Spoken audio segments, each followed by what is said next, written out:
Yes, in orgasm there is a temporary merging or loss of self.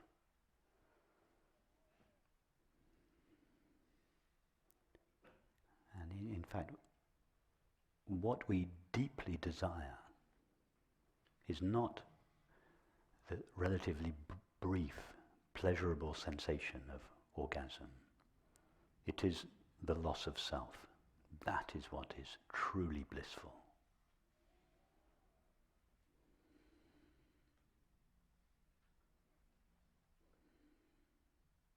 But after this relatively brief, pleasurable sensation, in which the self has merged or dissolved,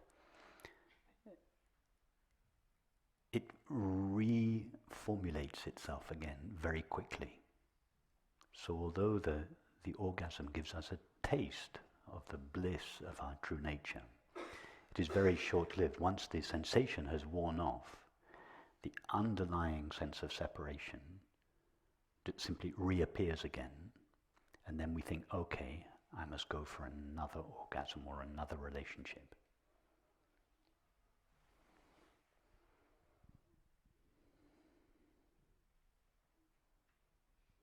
Amsterdam is financed by this impulse.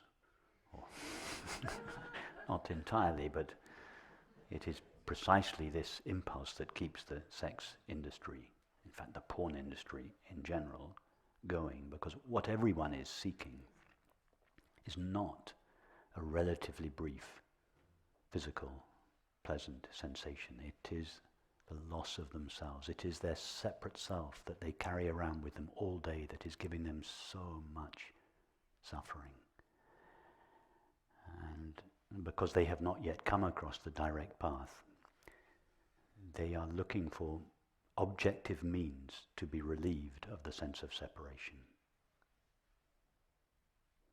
And that first drag on a cigarette, the first mouthful of wine, the merging in sexual intimacy. I mean, it's not really sexual intimacy, but the merging of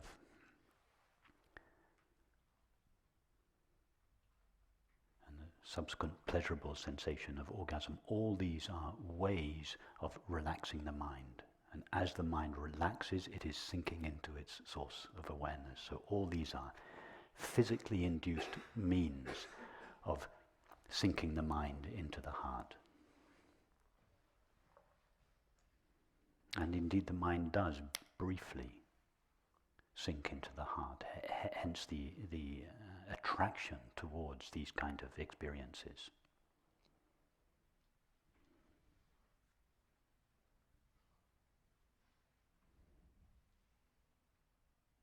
So you're absolutely right that if instead of letting oneself merge and dissolve completely temporarily in orgasm, you surf that wave, and you never, I don't say never, you not so often or rarely let yourself actually let the wave collapse, but if you surf that wave, you will be taking the mind, you will be allowing the mind to sink deeper and deeper into its source consciously.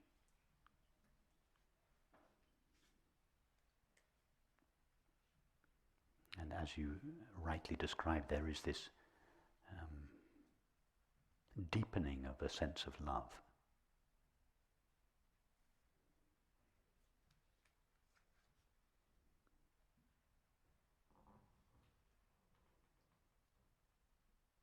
The increase of the feeling of love, which is the merging of the mind in consciousness, is not brought about by the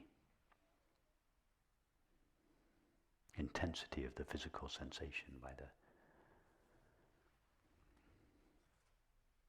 the collapse into orgasm. You surf that wave, and that wave takes you gradually back to the shore of awareness. And you experience more and more deeply, as you say, you experience the love or the joy that is inherent in awareness, but it has not been precipitated by a physical experience. So it's not addictive. Its cause is not a physical object.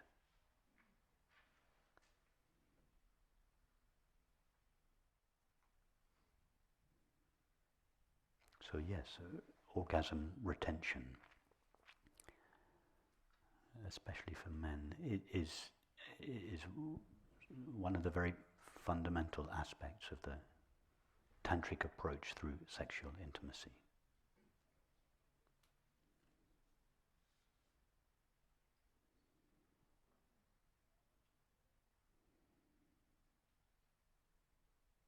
And it is a very effective way of not mistaking a pleasurable experience for the bliss of our true nature. Many people mistake them. A pleasurable experience is always an experience that is delivered via an object, whereas the peace or the bliss of our true nature, it comes from within, comes from awareness.